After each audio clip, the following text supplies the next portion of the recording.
បងត្រូវជាបងផងបងសៃទីដល់បាទនឹងឃើញថាបងសៃទីនឹងឃើញវីដេអូមួយហ្នឹងអ្នកនរគ្នាមកដល់លេងនៅកោះស្ដេចឥឡូវហ្នឹងមកចូលទិញកាហ្វេនៅនេះ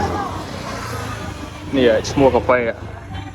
ឡាក់ស្មៃកាហ្វេឲ្យដឹងណាគេអត់អ្នកលក់ហ្នឹងគឺជាបងស្រីរបស់បងសទីបងថ្លៃរបស់បងសទី Hello បងសង្ឃឹមថាបងសៃទីនឹងឃើញវីដេអូមួយហ្នឹងកាហ្វេនេះ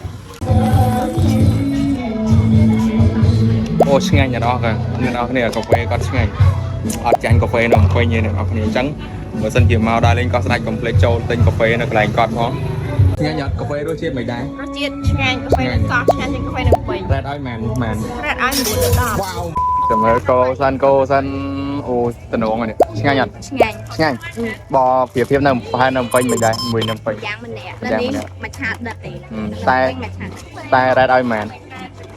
10អូខេអូទទួលយកបានចឹងបងត្រូវជាបងផងបងសៃទីដល់បាទអូ hello អ្នកនរគ្នាថ្ងៃនេះមានសំណាងឡើងមែនទេបានមកជួបមក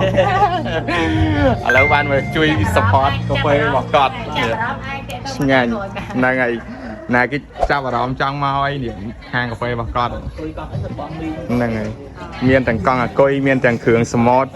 មានទាំងផ្ទះ full house នៅកន្លែងនេះអ្នកនរគ្នាអាចមកស្នាក់បាននេះ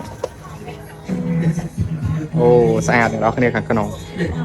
បាយបាយ